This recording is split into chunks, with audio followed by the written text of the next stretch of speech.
नमस्कार, अनानी टीवी के खास कार्यक्रम खास खबर खास नजर में आपका बहुत स्वागत है। मैं हूं आपके साथ पल्लवी परिहार। कार्यक्रम की शुरुआत करेंगे 4 बड़ी खबरों के साथ। सबसे पहले हम बात करेंगे एमपी में राज्यसभा चुनाव को लेकर सियासी दांवपेच की। बीजेपी ने तीसरी सीट के लिए महेश केवट को मैदान में उतारा है, जिससे अब राज्यसभा की तीसरी सीट को लेकर मुकाबला दिलचस्प हो गया है। आज दोनों दलों के प्रत्याशियों ने नामांकन दाखिल किए, जिसके बाद दोनों ही पार्टियां अपने प्रत्याशियों की जीत के लिए नंबर गेम का हिसाब लगाने में जुट गई हैं। वहीं दूसरी खबर में बात करेंगे 2 साल बाद इंडिया गठबंधन की बड़ी बैठक। दिल्ली में हुई इस बैठक में 25 विपक्षी दलों के नेता शामिल हुए हैं, जिसमें एसआईआर, नीट पेपर लीक, बढ़ती महंगाई को लेकर चर्चा हुई। इस दौरान इंडिया ब्लॉक के सभी दलों ने शिक्षा मंत्री धर्मेंद्र प्रधान के इस्तीफे की मांग की और साथ ही एसआईआर के मुद्दे पर भी सीजीआई को लेटर लिखने पर भी सहमति जताई है।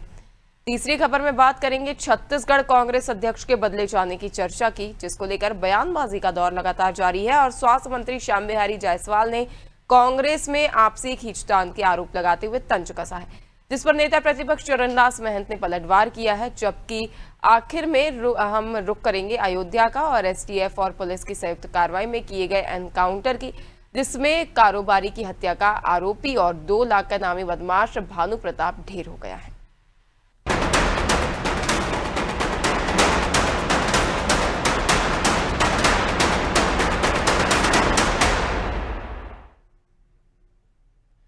मध्य प्रदेश के राज्यसभा चुनाव में भाजपा ने अपना तीसरा प्रत्याशी उतारकर सियासी हलचल तेज कर दी है। भाजपा ने महेश केवट को मैदान में उतारते हुए बड़ा चुनावी दांव चला है और इसके बाद भाजपा और कांग्रेस दोनों दलों की ओर से अपने अपने उम्मीदवारों का नामांकन दाखिल किया गया।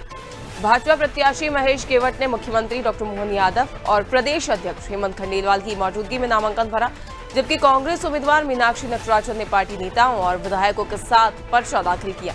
नामांकन के बाद मीनाक्षी नटराजन ने कहा कि कांग्रेस पूरी तरह एकजुट है और मजबूती से चुनाव लड़ेगी। तो वहीं कांग्रेस प्रदेश अध्यक्ष जीतू पटवारी ने भाजपा के तीसरे उम्मीदवार को लोकतंत्र को प्रभावित करने की सोची समझी रणनीति बताया है। दूसरी ओर मुख्यमंत्री डॉक्टर मोहन यादव ने दावा किया है कि भाजपा अपना तीसरा उम्मीदवार भी विजयी बनाएगी।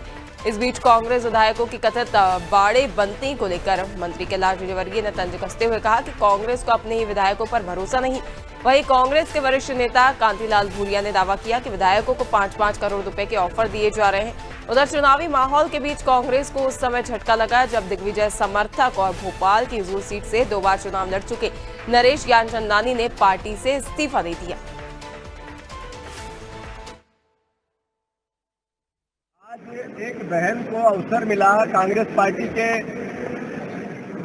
सिंबल पे कि महिलाओं की ताकत को, उनकी भागीदारी को, उनकी जिम्मेवारी को निभाने के लिए पार्टी के निर्णय को कांग्रेस के विधायकों ने बल दिया। तब भारतीय जनता पार्टी के पास बहुमत कम है, उसके बाद भी उन्होंने तीसरा कैंडिडेट खड़ा किया। तो उस सोच को कि ये महिलाओं के सशक्तिकरण की इनकी सोच को जिस तरीके से खोखलापन था, राजनीति थी, देश को गुमराह करना था, वो एक आज स्पष्ट हुआ। आज भारतीय जनता पार्टी के तीसरे प्रत्याशी के रूप में हमारे पार्लियामेंट्री बोर्ड द्वारा राज्यसभा के नाम निर्देशन पत्र में महेश केवट जी द्वारा फॉर्म का जमा कराया गया।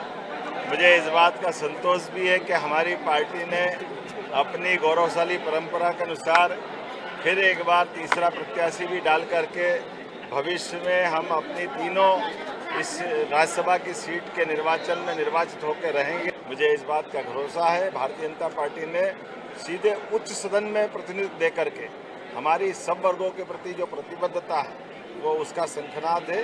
हम पूरा प्रयास करेंगे। निश्चित रूप से लोकतंत्र में विजय होना ये हर एक पार्टी की इच्छा होती है।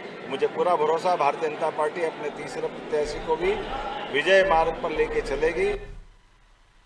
तो देखिए, मध्य प्रदेश के राज्यसभा चुनाव में भाजपा ने अपना तीसरा प्रत्याशी उतार दिया है और अब इसको लेकर सियासी हलचल तेज हो गई है। दोनों की ओर से वार पलटवार लगातार जारी है। तो वहीं बीजेपी की ओर से अब दावा किया जा रहा है कि जो उनका तीसरा प्रत्याशी है वो भी राज्यसभा में जीत दर्ज कराएगा। तो वहीं इस पर अधिक जानकारी के लिए हमारे साथ ब्यूरो हेड ब्रजेश चौकसी जुड़ गए हैं। जिनसे हम जानकारी लेंगे। ब्रजेश जी, देखा जा रहा है कि जहां पहले बीजेपी की ओर से तीसरा प्रत्याशी खड़ा नहीं किया जा रहा था, लेकिन अब बीजेपी की ओर से न सिर्फ प्रत्याशी खड़ा किया जा रहा है बल्कि जीत के दावे भी किए जा रहे हैं। हालांकि ये भी कहा जा रहा है कि कांग्रेस के सामने बीजेपी प्रत्याशी तो है ही, लेकिन कहीं ना कहीं कांग्रेस के सामने एक और लड़ाई है, वो है उसके खुद के अंतर्कलह की, जिससे कहीं ना कहीं कांग्रेस जूझती नजर आ रही है। देखिए पल्लवी, जैसी उम्मीद थी कि मध्य प्रदेश में राज्यसभा चुनाव बड़े दिलचस्प होने वाले, वैसा ही कुछ हुआ है। आप देखिए कि बीजेपी लगातार संकेत दे रही थी कि वो तीसरा उम्मीदवार उतार सकती है। पहले उसने अपने 2 उम्मीदवारों का ऐलान किया और ऐन समय पर अपनी आखिरी चाल भी चल दी है। उसने अंतिम समय में अपना तीसरे उम्मीदवार उतारकर कांग्रेस के खेमे में हलचल मचा दी है।